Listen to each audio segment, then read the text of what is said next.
que bomba explodiu nas mãos do TSE, hein, gente? Essa história das rádios. 154 mil inserções na reta final da eleição. Está comprometida a isonomia que o TSE prometeu cumprir?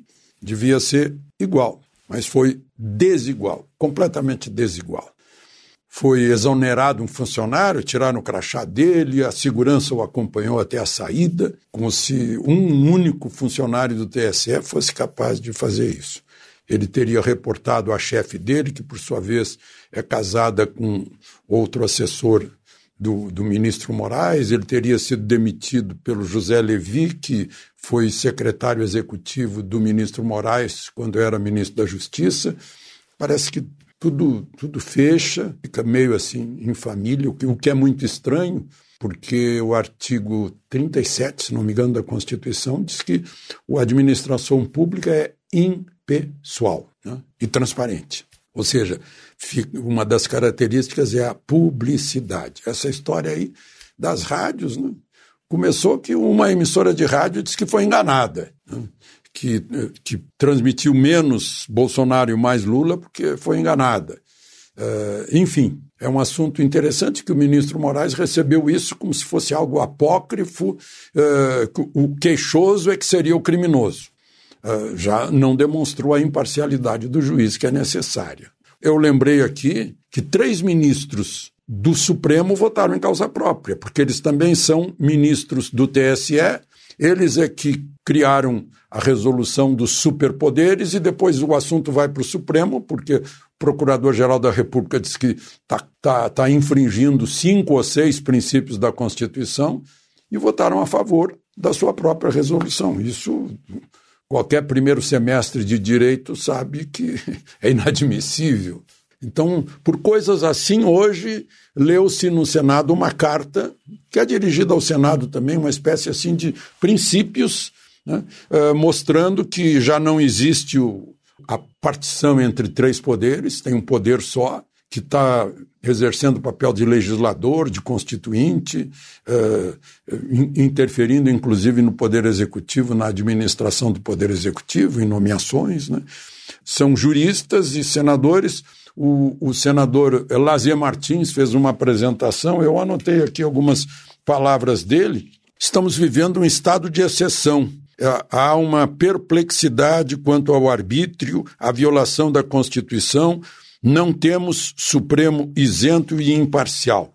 O que a gente tem visto nessas resoluções do TSE é que elas entram em vigor imediatamente. Aí tem mais uma aqui, na Constituição, é a Bíblia do direito brasileiro, é a lei maior, artigo 16. A lei que alterar o processo eleitoral entrará em vigor na data de sua publicação, não se aplicando à eleição que ocorra até 1 ano da data de sua vigência.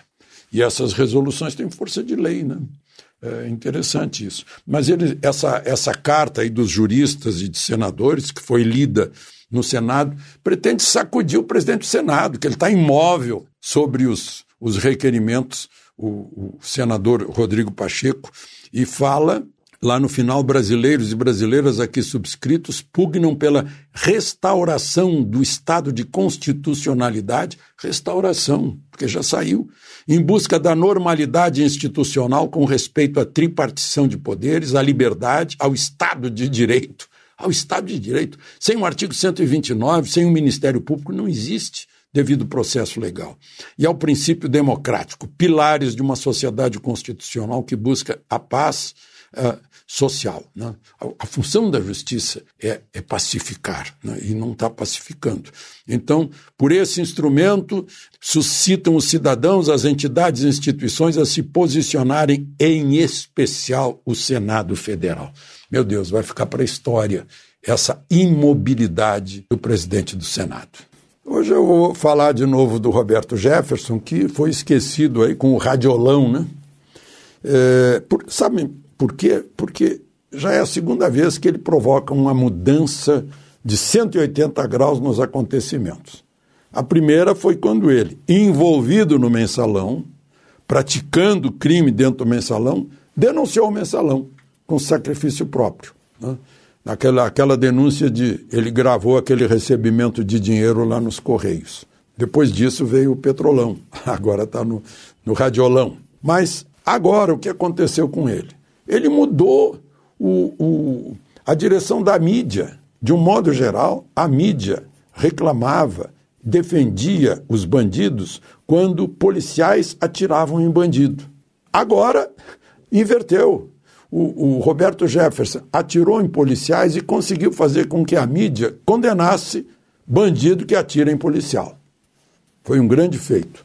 Só para a gente lembrar, né, essa omissão da mídia, essa preferência da mídia em relação às polícias, em 2020, 198 PMs, por exemplo, foram mortos por bandidos. Mas a mídia não dá bola para isso. A mídia, de um modo geral, gosta quando um bandido mata um policial, né? Fica quieta, e lamenta quando um policial mata um bandido. Pois o Roberto Jefferson conseguiu corrigir essa torção na legalidade, na ética e na ordem das coisas, né? Porque o que a mídia tem que estar é do lado da lei e não do lado da bandidagem. De Brasília, Alexandre Garcia.